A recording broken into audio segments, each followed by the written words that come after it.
ஒரு பெரிய வாக்குவாதமே போயிட்டுருக்கு ஒரு தக்காளி சாப்பாடு செஞ்சதுக்கு. எப்போவுமே அவங்க ஃபுல் நைட் போயிட்டு வந்தாங்கன்னா, ரசம் சாப்பாடு தான் வைப்பேன். ரசம், காய் இல்லைன்னா பருப்பு ஏதாவது ஒன்று தான் செய்வேன். ஆனால் இன்றைக்கி வந்து தக்காளி சாப்பாடு செஞ்சது ஒரு குத்தமா போச்சு. எப்போவுமே நான் ஃபுல் நைட் போயிட்டு வந்தா, நீ ரசம் சாப்பாடு தான் வச்சுருப்பேன். இன்றைக்கி ஏன் தக்காளி சாப்பாடு செஞ்சேன்னு கேட்டாங்க. அதுக்கு எனக்கு கொஞ்சம் உடம்பு சரியில்லை, காய்ச்சலாக இருக்கிற மாதிரி, லைட்டாக காய்ச்சல் அடிக்கிற மாதிரி இருந்தது. அதனால் எனக்கு பிடிச்ச மாதிரி ஏதாவது ஒரு சாப்பாடு செஞ்சு சாப்பிட்டா எனக்கு வந்து காய்ச்சல் சரியாயிரும். முக்கியமாக வந்து தக்காளி சாப்பாடு இல்லைன்னா ரசம், உருளைக்கிழங்கு வச்சு சாப்பிட்டா சரியாயிரும். ஆனால் இன்றைக்கி வந்து எனக்கு தக்காளி சாப்பாடு தான் சாப்பிடணும் போல் இருந்ததுன்னு தான் செஞ்சேன் அப்படின்னு சொல்லி சொன்னேன்.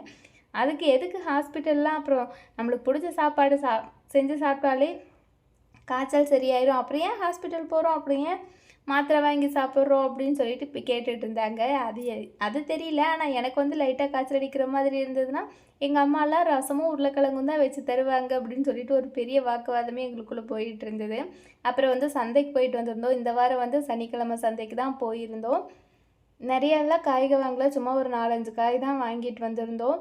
அதுவும் வந்து அவங்க 8 மணிக்கு வேலைக்கு போகிறவங்க அப்படிங்கிறதுனால சீக்கிரமே வரணும் அப்படின்னு சொல்லிட்டு முன்னாடியே இந்த காய்கள் மட்டும் நல்லா ஃப்ரெஷ்ஷாக இருந்த காய்களை மட்டும் வாங்கிட்டு வந்திருந்தோம். ஒரு 4-5 காய். ஃபஸ்ட்டெல்லாம் அடிக்கடி இந்த முட்டைக்கோசு, காலிஃப்ளவர்லாம் வாங்குவோம். இப்போல்லாம் முட்டைக்கோசு, காலிஃப்ளவர் வாங்குகிற வேலையே இல்லை, அந்த பக்கமே போகிறதில்ல. ஃபஸ்ட்டெல்லாம் எப்போ சந்தைக்கு போனாலும் கண்டிப்பாக காலிஃப்ளவர், அது 40 ரூபாயா இருந்தாலும் சரி, 50 ரூபாயா இருந்தாலும் சரி, காலிஃப்ளவர் வாங்கிட்டு வந்துடுவோம். மறுநாள் வந்து காலிஃப்ளவர் வந்து ஒரு கிரேவி மாதிரி செஞ்சு சாப்பிடுவோம். இல்லைன்னா தேங்காய் அரைச்சி ஊற்றி குழம்பு வச்சு மறுநாள் வந்து கண்டிப்பாக காலிஃப்ளவர் குழம்பா தான் இருக்கும். எல்லாருமே சந்தைக்கு போயிட்டு வந்து மறுநாள் புதினா கொத்தமல்லி சட்னி தான் அரைப்பாங்க. நான் வந்து காலிஃப்ளவர் குழம்பு தான் வைப்பேன். இப்போ வந்து வாங்குகிற வேலையே இல்லை.